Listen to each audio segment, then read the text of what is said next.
Monde numérique. Un ami virtuel qui vous veut du bien, enfin en théorie. Une IA toujours là quand vous en avez besoin, pour recueillir vos états d'âme, pour discuter avec vous, pour répondre à vos questions, mais plus souvent pour vous distraire tout simplement. Ce n'est pas ChatGPT, ce n'est pas Gemini, ni aucun de ces chatbots connus, non, c'est Friend, Friend.ai, un assistant personnel qui n'est pas vraiment conçu pour faire des choses utiles, pour travailler, mais juste pour discuter. Une IA de compagnie, c'est ainsi qu'elle est présentée. Friend, donc, qui existe à la fois sous la forme d'une fenêtre de conversation sur un site web à l'adresse friend.com. Vous pouvez y aller, c'est gratuit, vous pouvez essayer. Je me suis amusé à aller discuter un peu avec lui. C'est plutôt bien fait, les réponses sont assez sympas, mais bon, il faut être client il faut être en recherche d'amitié virtuelle, ce qui, je l'avoue, n'est pas exactement mon cas.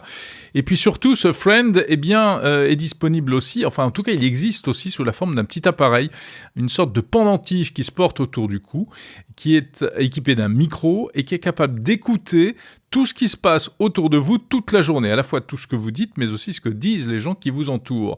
Et il peut mettre son grain de sel de temps en temps, en vous envoyant par exemple une notification sur votre smartphone, ou bien il peut discuter directement avec vous si vous voulez entamer la conversation en appuyant sur un bouton, enfin sur le pendentif lui-même. C'est une start-up américaine qui a créé cela en 2023.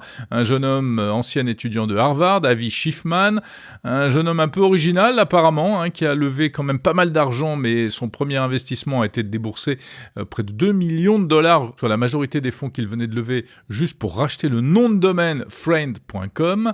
Et la nouveauté, c'est que Friend arrive en France. Alors, en tout cas, l'appli, c'est ce que laissent penser des publicités qui ont commencé à fleurir dans le métro parisien, et avec des slogans assez provocateurs, puisque c'est pour inciter notamment les plus jeunes à développer ce type de relations virtuelles, y compris au détriment de relations réelles. À noter que la même campagne de pub avait eu lieu à New York, aux États-Unis, en novembre dernier, et ça s'était assez mal passé. Ça avait donné lieu à beaucoup de protestations, beaucoup de graffitis sur les affiches pour dénoncer le concept d'amis virtuels, une espèce de fronde anti-IA, et puis aussi anti-écoute sauvage, puisque, on l'a compris, ce truc-là enregistre tout en permanence, ce qui est quand même assez touchy en termes de vie privée, et je ne suis pas certain d'ailleurs que ça puisse être autorisé tel quel en France. Donc préparez-vous, ce sera sans doute la petite polémique des semaines à venir, mais cela dit, on sait bien qu'en termes de marketing, rien de tel qu'une bonne polémique pour lancer un produit. Après, ça passe ou ça casse, mais au moins ça fait du buzz.